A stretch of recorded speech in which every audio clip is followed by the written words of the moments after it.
Welcome to the Micro Influencer Podcast. Once a week, I want to do one of these shorter episodes where instead of just doing an interview, which I'll continue doing on Tuesdays, I think that's highly valuable to hear from experts and pros and other people in your position that have done it before. This is going to be based on my journey so that you can see someone that's actually building something currently, which is the podcast that you are listening to.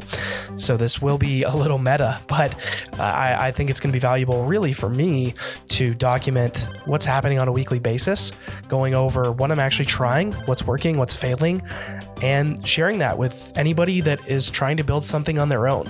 Now, you may not be trying to build a podcast yourself. You might be trying to build a YouTube channel or an Instagram store or an Etsy shop. You might be trying to build something in software. It might be more advanced than that. So whatever stage you're at, I'm hoping that this will help you at least see what the production and the distribution and all of those steps that go into building something meaningful, what those are, how to decide what works for you and things like that. So I'll just start with where I'm at right now.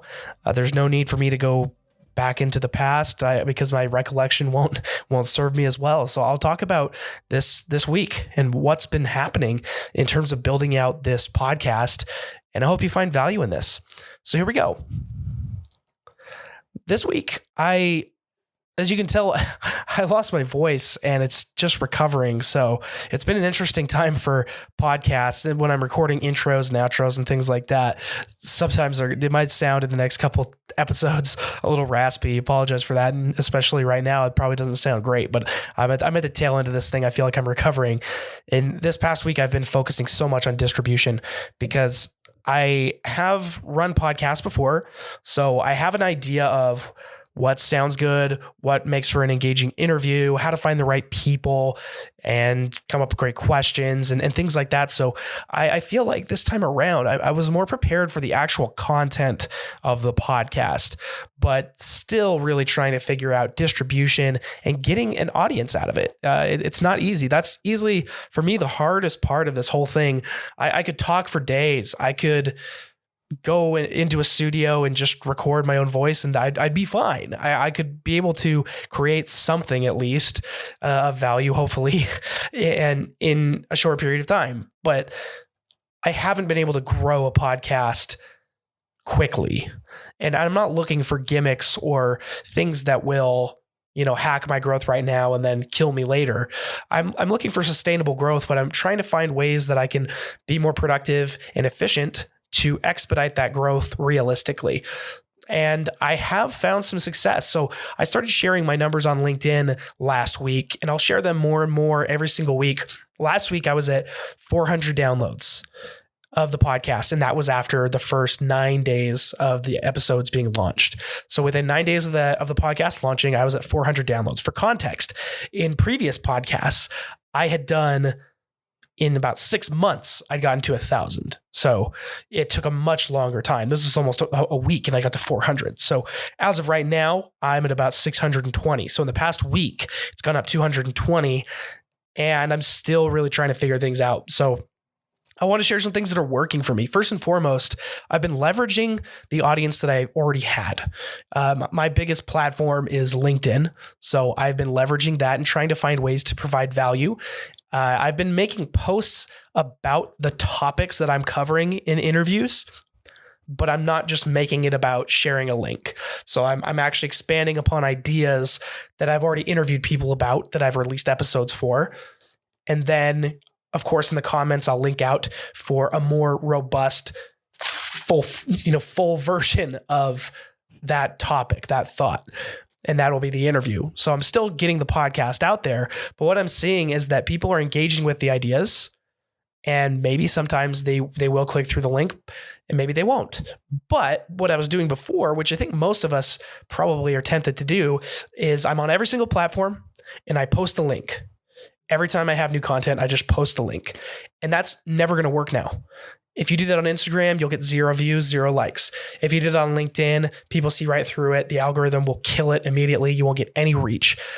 So instead, you've got to share original thoughts that piggyback off of what your content's about And then you can share the link later down the road in the comments, in the conversations that ensue.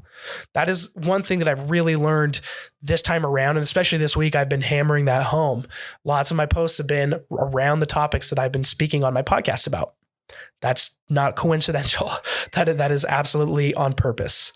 Another thing that has been really, really working for me is creating design assets or collateral that I can give to guests that they want to share, and basically doing all the legwork for them.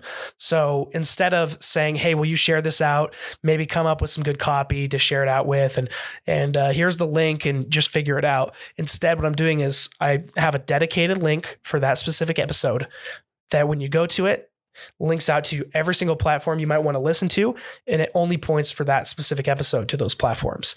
So it's really targeted there. Then I'll go onto a design tool like Canva or whatever you want to use, and I will create a video of basically an audiogram. I actually use Headliner for the audiograms, but I use Canva to design the background of those videos. So it's like a waveform video kind of thing. And I've been subtitling them as well. And I'll give that to the person that I interviewed, and an image that's consistently formatted across all of the different interviews that I do. So it's the same format, just with the names and things replaced. I'll give them those assets. I'll even try sometimes to give them copy that they can use if they don't feel comfortable with coming up with something to write about it on the fly. So making it as easy as possible for other people to share that you're interviewing for the podcast or whatever you're, if you're building a YouTube channel and you're collaborating with somebody, whatever you can do to make it easy for people to share, that's the number one takeaway here.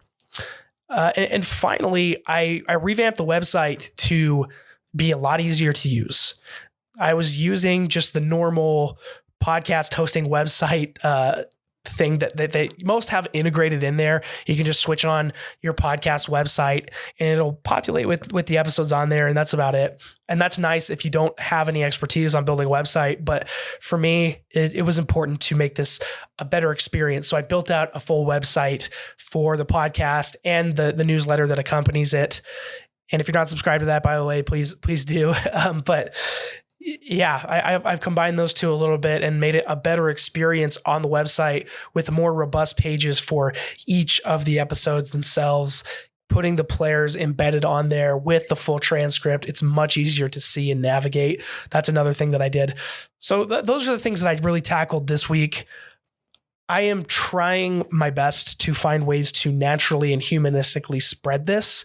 I'm not trying to trick the algorithms and trick people into listening to it because, quite frankly, at the beginning of my marketing career, when I had ideas, I would try to do things like that just because numbers were more important to me back then.